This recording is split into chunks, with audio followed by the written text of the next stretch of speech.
Hi dears, welcome back to Femi's foods. പുതിയൊരു വീഡിയോയിലേക്ക് എല്ലാവർക്കും സ്വാഗതം. എല്ലാവരും സുഖമായിട്ടിരിക്കുന്നു എന്ന് വിചാരിക്കുന്നു. അൽഹംദുലില്ലാ, ഞങ്ങളും ഇവിടെ സുഖമായിട്ടിരിക്കുകയാണ്. ഇന്നത്തെ വീഡിയോയിൽ കുക്കിങ്ങും കാര്യങ്ങളും റെസിപ്പീസും ഒക്കെ ഇൻക്ലൂഡ് ആക്കിയിട്ടുണ്ട്. വീഡിയോ നിങ്ങൾ മുഴുവനായിട്ട് തന്നെ കണ്ടു വെക്കുക. ഇഷ്ടമാവുകയാണെങ്കിൽ ഒന്ന് ലൈക്ക് അടിച്ചേക്കണേ. എന്നിട്ട് നിങ്ങളുടെ അഭിപ്രായങ്ങളൊക്കെ കമൻറ്റ് ബോക്സിൽ രേഖപ്പെടുത്താൻ വേണം. അപ്പോൾ നമുക്ക് വീഡിയോ കണ്ടു വെക്കാം. രാവിലെ തന്നെ ചായ റെഡിയാക്കാൻ വേണ്ടിയിട്ട് അടുപ്പത്തേക്ക് വെച്ചിട്ടുണ്ട്. അതിനിടയിൽ ഈ ഒരു 2 കുട്ടി ഭരണി ഒഴിഞ്ഞടപ്പുണ്ടായിരുന്നു കേട്ടോ. അപ്പോൾ അതിൽ 2 ചെടിയൊക്കെ സെറ്റ് ചെയ്ത് വെച്ചതാണ്. മണ്ണൊന്നും ഇട്ടിട്ടില്ല കേട്ടോ, വെള്ളമാണ് ഒഴിച്ചു കൊടുത്തത്. കുഞ്ഞു കുഞ്ഞു ചെടിയും കാര്യങ്ങളൊക്കെ ഇങ്ങനെ വീടിൻ്റെ ഉള്ളിൽ വെക്കാനും പിന്നെ ഈ കൗണ്ടർ ടോപ്പിൻ്റെ മുകളിൽ വെക്കാനും ഒക്കെ എനിക്ക് ഭയങ്കര ഇഷ്ടമാണ് കേട്ടോ. പക്ഷെ എന്തോ പിന്നീട് തിരിഞ്ഞു നോക്കാഞ്ഞിട്ടാവാം അതങ്ങനെ നശിച്ചു പോകാറുണ്ട്. അപ്പോൾ പിന്നെ ആ ഒരു ഇൻട്രസ്റ്റ് അങ്ങനെ കുറഞ്ഞു വരും. പിന്നെ വീണ്ടും ഇതുപോലെ പോട്ടൊക്കെ ഒഴിഞ്ഞിരിക്കുന്ന കാണുമ്പോൾ അങ്ങനെ ചെടി നിറച്ചു കൊടുക്കും. അതൊക്കെയാണ് കേട്ടോ പരിപാടി.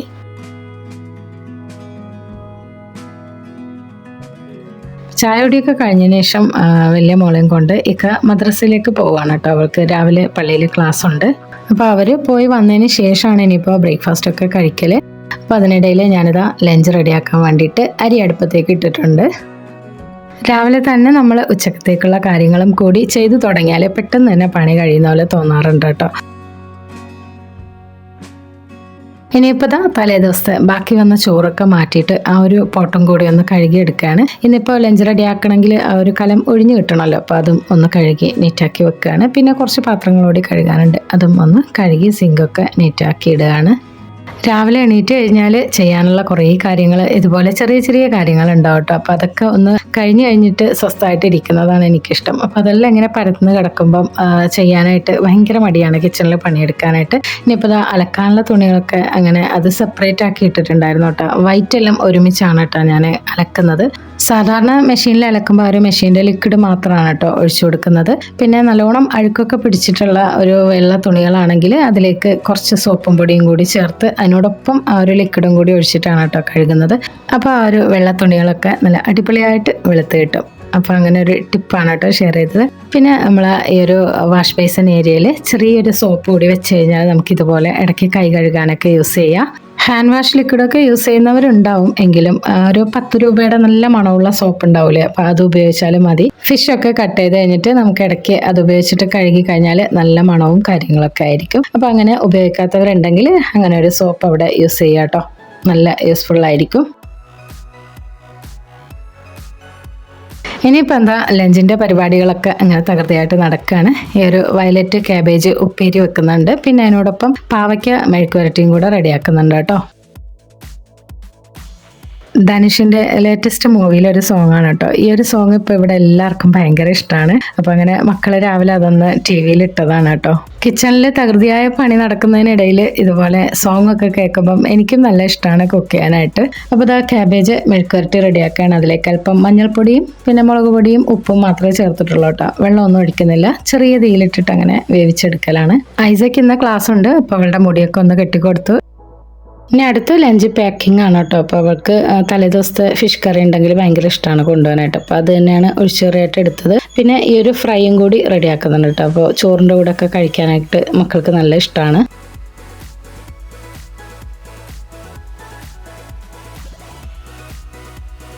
അപ്പോൾ ബ്രേക്ക്ഫാസ്റ്റിന് ഇന്ന് പൂരിയാണ് കേട്ടോ. പൂരി ഒന്ന് പരത്തി ചുട്ടെടുക്കുകയാണ്. അപ്പോൾ ഈ ഒരു ബോട്ടിലാണ് കേട്ടോ ഞാൻ പൊടിമാവ് സൂക്ഷിക്കുന്നത്. അപ്പോൾ അത് നമുക്ക് നല്ല നീറ്റായിട്ട് യൂസ് ചെയ്യാൻ കഴിയും. അപ്പോൾ നിങ്ങളൊന്ന് ട്രൈ ചെയ്ത് നോക്കണം കേട്ടോ. ഇതുപോലെ കുത്തൊക്കെ ഉള്ള ഒരു ബോട്ടിൽ റെഡിയാക്കി എടുക്കുക. പിന്നെ ഇതാ മോൾക്കുള്ള ബ്രേക്ക്ഫാസ്റ്റ് വേഗം കൊടുത്തു, അവൾക്ക് പോകാനുള്ള ടൈം ആയിട്ടുണ്ട്. അതിനോടൊപ്പം എല്ലാവർക്കും ഉള്ള ബ്രേക്ക്ഫാസ്റ്റും കൂടി ചുട്ടെടുക്കുകയാണ് കേട്ടോ. നല്ല തിരക്കിട്ട സമയമാണ്. മോൾക്ക് 8 മണിക്ക് വണ്ടി വരും. അപ്പോൾ അതിന് മുമ്പായിട്ട് അവളിതാ ലഞ്ചൊക്കെ പാക്ക് ചെയ്യാൻ വേണ്ടിയിട്ട് അവളും ഹെൽപ്പ് ചെയ്യുന്നുണ്ട് കേട്ടോ. അവളുടെ സ്നാക്സ് ബോക്സൊക്കെ അവൾ തന്നെ റെഡിയാക്കിക്കോളും.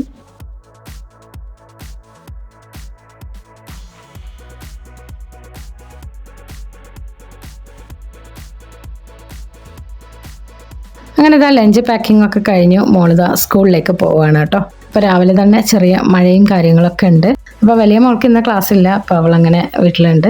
അങ്ങനെ രാവിലത്തെ ഒരു തിരക്കിട്ട പണികൾക്കിടയിൽ ഞാൻ പിന്നെ ബ്രേക്ക്ഫാസ്റ്റ് പിന്നീടാണ് കേട്ടോ കഴിക്കുന്നത്. എല്ലാവരും കഴിച്ചു കഴിഞ്ഞിട്ട് പിന്നെ മെല്ലെ റിലാക്സ് ആയിട്ട് കഴിക്കാമെന്ന് കരുതി. അപ്പോൾ എനിക്കുള്ള പൂരിത മോള് റെഡിയാക്കി തരാണ് കേട്ടോ. അവള് പരത്തി തരാമെന്ന് പറഞ്ഞു. അപ്പോൾ ആ ഒരു സമയം കൊണ്ട് ഞാൻ കൗണ്ടർ ടോപ്പും ഗ്യാസ് ടോപ്പൊക്കെ ഒന്ന് വൈപ്പ് ചെയ്തിടാമെന്ന് വിചാരിച്ചു. അപ്പോൾ കുറച്ച് പണികളൊന്ന് കുറഞ്ഞു കിട്ടുമല്ലോ. ഇല്ലെങ്കിൽ തന്നെ ഈ ഒരു ചപ്പാത്തിയോ പൂരിയോ ഒക്കെ ഉണ്ടാക്കുന്ന സമയത്ത് ആ ഒരു പൊടിമാവൊക്കെ കിടന്നിട്ട് അങ്ങനെ പെട്ടെന്ന് ഉറുമ്പ് വരും. അപ്പോൾ അതുകൊണ്ട് ഈ ഒരു സൊല്യൂഷൻ ഒഴിച്ചിട്ട് അങ്ങനെ കൗണ്ടർ ടോപ്പും ആ ഒരു ബോട്ടിൽസും ഒക്കെ ഒന്ന് തുടച്ച് നീറ്റാക്കി വെക്കുകയാണ്. അപ്പോൾ കുക്കിങ്ങിനോടൊപ്പം ഈ ഒരു ചെറിയ ചെറിയ ക്ലീനിങ്ങും കാര്യങ്ങളും കൂടി നമ്മൾ ചെയ്തു പോവുകയാണെങ്കിൽ പിന്നീട് വലിയ പണിയായിട്ട് തോന്നൂല. കിച്ചൺ നല്ല നീറ്റായിട്ട് ഇരിക്കുകയും ചെയ്യും.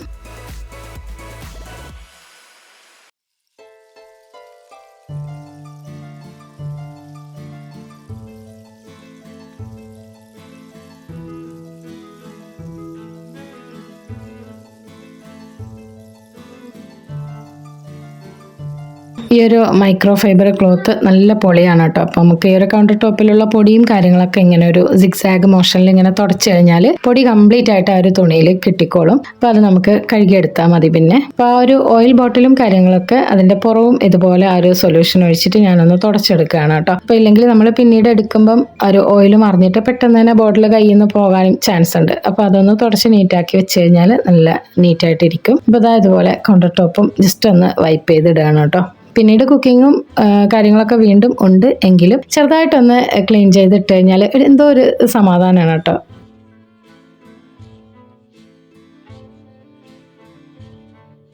അപ്പോൾ ഞാൻ നേരത്തെ പറഞ്ഞില്ലേ ഒരു മണമുള്ള ഒരു ചെറിയ സോപ്പ് ഇവിടെ നമ്മൾ സിങ്ക് ഏരിയയിൽ വെച്ച് കഴിഞ്ഞാൽ ഈ ഒരു കൗണ്ടർ ടോപ്പ് തുടയ്ക്കുന്ന തുണി ആ ഒരു സമയത്ത് തന്നെ നമുക്ക് കഴുകി വൃത്തിയാക്കാൻ വേണ്ടി പറ്റും. നല്ല മണവും കാര്യങ്ങളൊക്കെ ആയിരിക്കും. കിച്ചണിലും ആ ഒരു മണം ഇങ്ങനെ തങ്ങി നിൽക്കോട്ടെ.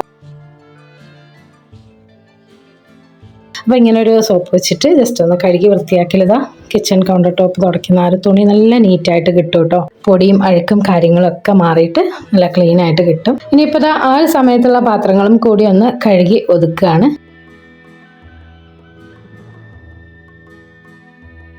അങ്ങനെ ചെറിയ രീതിയിലുള്ള ഒരു ഒതുക്കൽ പരിപാടികളൊക്കെ കഴിഞ്ഞു. ഇതാ കിച്ചണൊക്കെ നീറ്റാക്കിയിട്ടു. ഇനിയിപ്പോൾ ഞാനും ബ്രേക്ക്ഫാസ്റ്റ് കഴിക്കാൻ വേണ്ടിയിട്ട് പോവുകയാണ്. പിന്നെ ഇന്ന് ഉമ്മ കാസർഗോഡ് നിന്ന് വരുന്നുണ്ട് കേട്ടോ. അപ്പോൾ അതുകൊണ്ട് ഉമ്മയെ പിക്ക് ചെയ്യാൻ വേണ്ടിയിട്ട് ഒരു 3 മണിയാകുമ്പോഴേക്കും റെയിൽവേ സ്റ്റേഷനിലേക്ക് പോകണം. അപ്പോൾ അതിന് മുമ്പായിട്ട് കുക്കിങ്ങും ക്ലീനിങ്ങും ഒക്കെ കഴിയണം. അപ്പോൾ എല്ലാം വേഗം ചെയ്ത് തീർക്കുകയാണ്.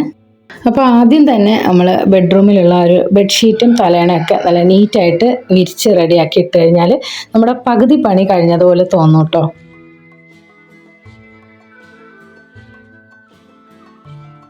അങ്ങനെ ഇതാ ബെഡ്ഷീറ്റ് ഒരിക്കലൊക്കെ കഴിഞ്ഞു. ഇനിയിപ്പം മൊത്തത്തിൽ വീടൊക്കെ ഒന്ന് അടിച്ചു വാരിയിട്ടിട്ട് ഇന്ന് നിലം തുടയ്ക്കാനുള്ള ദിവസവും കൂടിയാണ്. അപ്പോൾ അതുകൂടി ഒന്ന് ചെയ്തിടാമെന്ന് വിചാരിച്ചു. അപ്പോൾ ആദ്യം വീടൊക്കെ ഒന്ന് അടിച്ചു വാരിയിടുകയാണ്.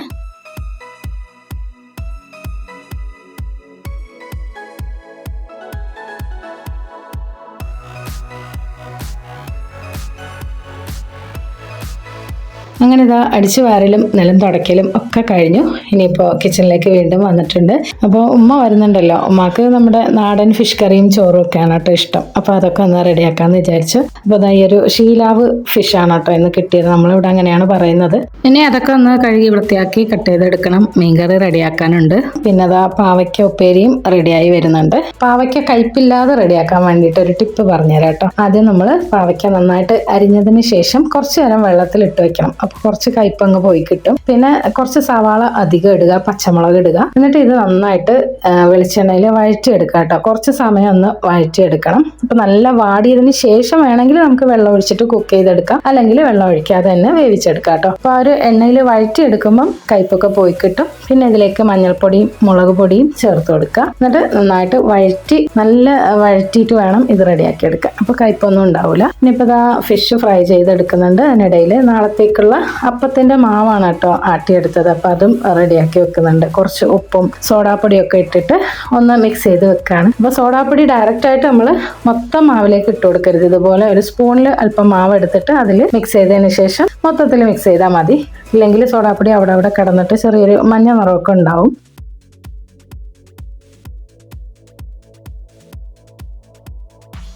അങ്ങനെ ഇതാ ലഞ്ചൊക്കെ കഴിഞ്ഞതിന് ശേഷം ഞാനും മക്കളും കൂടിയിട്ട് ഉമ്മയെ പിക്ക് ചെയ്യാൻ വേണ്ടിയിട്ട് പോവുകയാണ്. ചെറിയ മോള് സ്കൂളിൽ പോയിട്ടുണ്ടായിരുന്നു. അവള് പിന്നെ ഉമ്മച്ചിമ്മയെ കൂട്ടാൻ വരണം എന്നൊക്കെ പറഞ്ഞപ്പോൾ ഇക്ക പോയി ഉച്ചയ്ക്ക് വിളിച്ചുകൊണ്ട് വന്നതാണ്. അപ്പോൾ ഇക്കാക്ക് ഇന്ന് വേറൊരു ഓട്ടവും കാര്യങ്ങളൊക്കെ ഉണ്ട്. അപ്പം അങ്ങനെ ബിസിയാണ്.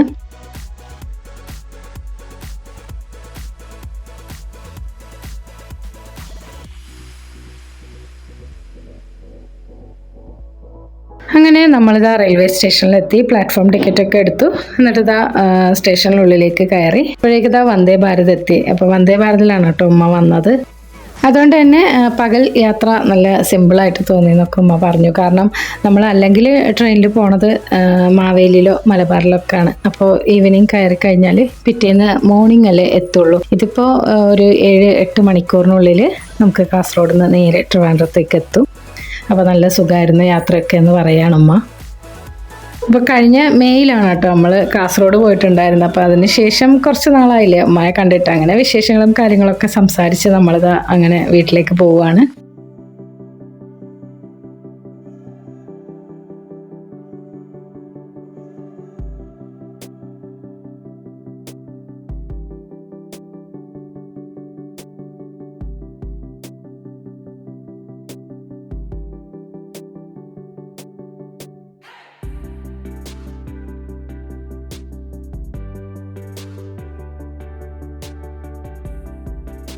അങ്ങനെ വീട്ടിലെത്തിയതിന് ശേഷം എന്താ ഉമ്മ മക്കൾക്കുള്ള സ്വീറ്റ്സും ചോക്ലേറ്റും ഒക്കെ കൊണ്ടുവന്നിട്ടുണ്ടായിരുന്നു. അപ്പോൾ അതൊക്കെ എടുത്ത് കൊടുക്കുകയാണ്.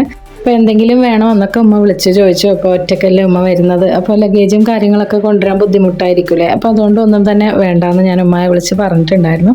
എങ്കിലും എൻ്റെ ഫേവറേറ്റ് ആയിട്ടുള്ള ഒരു സാധനം ഉമ്മ കൊണ്ടുവന്നിട്ടുണ്ട്. ഇത് കാസർഗോഡത്തെ ഹോളികയാണ് കേട്ടോ. അതായത് നമ്മളിവിടെ ബോളി എന്നൊക്കെ പറയും. നമ്മൾ ഓണത്തിന് വെള്ള പായസത്തിൽ മിക്സ് ചെയ്ത് കഴിക്കൂലേ, അത് തന്നെയാണ് സംഭവം. പിന്നെ കാസർഗോഡ് കർണാടക ബോർഡർ ആയതുകൊണ്ട് തന്നെ കന്നഡ പത്രത്തിലാണ് കേട്ടോ അത് പൊതിഞ്ഞു കൊണ്ടുവന്നത്. അപ്പോൾ അത് ഞാനിങ്ങനെ ജസ്റ്റ് ഒന്ന് നോക്കിയതാണ്. നമുക്ക് നമ്മളെ കാസർഗോഡത്തെ ഒരു ഓർമ്മകൾ ഇങ്ങനെ അയവിറക്കാലോ. നമ്മുടെ ഇവിടെ ട്രിവാൻഡ്രത്ത് കിട്ടുന്ന ബോളി കുറച്ചുകൂടെ ഡാർക്ക് യെല്ലോ ആയിരിക്കും കേട്ടോ, പിന്നെ വലിപ്പവും കുറവായിരിക്കും. അപ്പോൾ അങ്ങനെ ഉമ്മ കൊണ്ടുവന്ന ആ ഒരു ബോളിയൊക്കെ കൂട്ടിയിട്ട് നമ്മൾ ചായയൊക്കെ കഴിച്ചു. ഇനിയിപ്പോൾ രാത്രിയത്തേക്കുള്ള ഫുഡൊന്ന് റെഡിയാക്കാനുണ്ട്. അപ്പോൾ നല്ലൊരു ചിക്കൻ കറിയുടെ റെസിപ്പി ഞാൻ കാണിക്കുന്നുണ്ട്. അപ്പോൾ നിങ്ങൾ ട്രൈ ചെയ്ത് നോക്കട്ടോ. തേങ്ങ അരച്ചിട്ടുള്ള ചിക്കൻ കറിയാണ്, നല്ല ടേസ്റ്റാണ്. അപ്പോൾ അതിലേക്ക് ആദ്യം 2 സവാള വഴറ്റിയെടുക്കുകയാണ്. പിന്നെ ഇഞ്ചി വെളുത്തുള്ളിയൊക്കെ ചതച്ചത് ചേർത്തിട്ടുണ്ട്. പിന്നെ ഒരു 2 തക്കാളി അരിഞ്ഞതോടി ചേർത്തിട്ടൊന്ന് വഴറ്റിയെടുക്കുകയാണ്. ആ ഒരു ഉള്ളിയും തക്കാളിയൊക്കെ നന്നായിട്ട് വഴന്ന് വരണം കേട്ടോ. തക്കാളി കുഴഞ്ഞ് അങ്ങനെ വെന്ത് വരണം. അപ്പോൾ അതാ ഉമ്മ ഒന്ന് വഴറ്റി റെഡിയാക്കി എടുക്കുകയാണ്.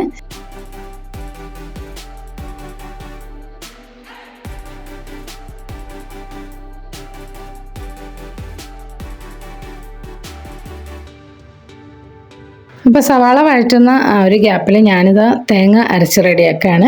1 കപ്പ് തേങ്ങയിലേക്ക് ഒരു 1/2 ടീസ്പൂൺ മഞ്ഞൾപ്പൊടിയും പിന്നെ 1 ടീസ്പൂൺ വലിയ ജീരകമില്ലേ, പെരിഞ്ജീരകം പൊടിച്ചത്, അതുകൂടി ചേർത്തിട്ടുണ്ട്. കുറച്ച് വെള്ളം ഒഴിച്ചിട്ട് ഇത് നല്ല ഫൈൻ പേസ്റ്റായിട്ട് അരച്ചെടുക്കുക കേട്ടോ. എന്നിട്ട് ഈ ഒരു അരപ്പ് നമുക്ക് ഒരു ചിക്കൻ വെന്തതിന് ശേഷം അതിലേക്ക് ചേർത്ത് കൊടുക്കാം. അപ്പോൾ സവാളയും പിന്നെ പച്ചമുളകും ഇഞ്ചിയും വെളുത്തുള്ളിയും ചതച്ചതാണ് കേട്ടോ ചേർത്തത്, തക്കാളിയും കൂടി. അപ്പോൾ അത് നന്നായിട്ട് വഴന്നതിന് ശേഷം അതിലേക്ക് 1 ടീസ്പൂൺ മഞ്ഞൾപ്പൊടിയും 1 ടീസ്പൂൺ കുരുമുളക് പൊടിയും 1/2 ടീസ്പൂൺ ഗരം മസാലയും ചേർക്കണം. അതിലേക്ക് 1 ടേബിൾ സ്പൂൺ വീതം മുളക് പൊടിയും മല്ലിപ്പൊടിയും കൂടി ചേർത്തിട്ട് ഈ പൊടികളുടെ പച്ചമണം മാറുന്നത് വരെ വഴറ്റിയതിന് ശേഷം ചിക്കൻ ചേർത്ത് കൊടുക്കുക. ചിക്കൻ ചേർത്തതിന് ശേഷം കുറച്ച് നേരം ഒന്ന് വഴറ്റിയെടുക്കണം. എന്നിട്ട് വെള്ളമൊന്നും ചേർക്കാതെ ലോ ഫ്ലെയിമിൽ ആ ഒരു ചിക്കൻ വേവിച്ചെടുക്കുക. ചിക്കൻ നന്നായിട്ട് വെന്തതിന് ശേഷം അതിലേക്ക് നമ്മൾ അരപ്പൊഴിച്ചു കൊടുക്കുക. കുറച്ച് വെള്ളവും കൂടി ഈ സമയത്ത് ചേർത്ത് കൊടുക്കുക. അപ്പോൾ കറിക്ക് ആവശ്യത്തിനുള്ള തിക്നെസ്സിനനുസരിച്ച് നിങ്ങൾ വെള്ളം ചേർത്ത് കൊടുക്കുക. എന്നിട്ട് അത് നന്നായിട്ട് തിളച്ച് വരണം. ഈ ഒരു സമയത്ത് ഉപ്പ് കുറവായതുകൊണ്ട് അല്പം കൂടി ഞാൻ ചേർത്ത് കൊടുത്തിട്ടുണ്ട്. എന്നിട്ട് നന്നായിട്ട് മിക്സ് ചെയ്തിട്ട് ഇത് നല്ലതുപോലെ തിളച്ച് വരുമ്പോഴേക്കും ഇതിലേക്ക് അരിഞ്ഞ മല്ലിയില കൂടി ചേർത്ത് കൊടുക്കാം. അപ്പോൾ തേങ്ങ അരച്ചത് ചേർത്ത് കഴിഞ്ഞിട്ട് നന്നായിട്ട് തിളയ്ക്കാം കേട്ടോ, കുഴപ്പമില്ല. അപ്പോൾ നല്ലതുപോലെ ഒന്ന് തിളച്ച് വരുമ്പോഴേക്കും നമുക്കിത് ഓഫ് ചെയ്യാം. അപ്പോൾ ഇത്രയേ ഉള്ളൂ, നല്ല ടേസ്റ്റുള്ള ചിക്കൻ കറിയാണ്, തേങ്ങ അരച്ച ചിക്കൻ കറി. അപ്പോൾ നിങ്ങൾക്കിത് അപ്പത്തിൻ്റെ കൂടെയോ ദോശയുടെ കൂടെയോ എന്തിൻ്റെ കൂടെയും കഴിക്കാം. അപ്പോൾ ഞാനിപ്പോൾ വെള്ളയപ്പത്തിൻ്റെ കൂടെയാണ് കേട്ടോ ഇത് സെർവ് ചെയ്യുന്നത്. അപ്പോൾ അത് റെഡി ആയിട്ടുണ്ട്. നിങ്ങൾ എന്തായാലും ഈ ഒരു രീതിയിൽ ട്രൈ ചെയ്ത് നോക്കണം കേട്ടോ, നല്ല കിടിലൻ ടേസ്റ്റാണ്. ട്രൈ ചെയ്ത് നോക്കിയിട്ട് ഫീഡ്ബാക്ക്സ് തരാൻ മറക്കരുത്. ഇനിയിപ്പോൾ ഇതാ ഡിന്നറിലേക്ക് വേണ്ടിയിട്ട് വെള്ളയപ്പമൊക്കെ ഒന്ന് ചുട്ടെടുക്കുകയാണ്. അപ്പോൾ വെള്ളയപ്പത്തിൻ്റെ കൂടെ ആ ഒരു ചിക്കൻ കറി നല്ല കോമ്പിനേഷനാണ് കേട്ടോ. അപ്പോൾ നിങ്ങൾ എന്തായാലും ട്രൈ ചെയ്ത് നോക്കുക. അങ്ങനെ ഇതാ നമ്മളെല്ലാവരും കൂടിയിട്ട് ഡിന്നറൊക്കെ കഴിച്ചു. അപ്പോൾ ഇന്നത്തെ വിശേഷങ്ങൾ ഇതൊക്കെയാണ്. വീഡിയോ നിങ്ങൾക്ക് ഇഷ്ടമായിട്ടുണ്ടെങ്കിൽ ലൈക്ക് ചെയ്യുക, ഷെയർ ചെയ്യുക, സബ്സ്ക്രൈബും ചെയ്യുക. വീഡിയോയെക്കുറിച്ചുള്ള അഭിപ്രായങ്ങളും നിർദ്ദേശങ്ങളും ഒക്കെ നിങ്ങൾ കമൻറ്റ് ബോക്സിൽ രേഖപ്പെടുത്തുക. മറ്റൊരു വീഡിയോ ആയിട്ട് വീണ്ടും കാണുന്നതുവരേക്കും stay tune, take care, by.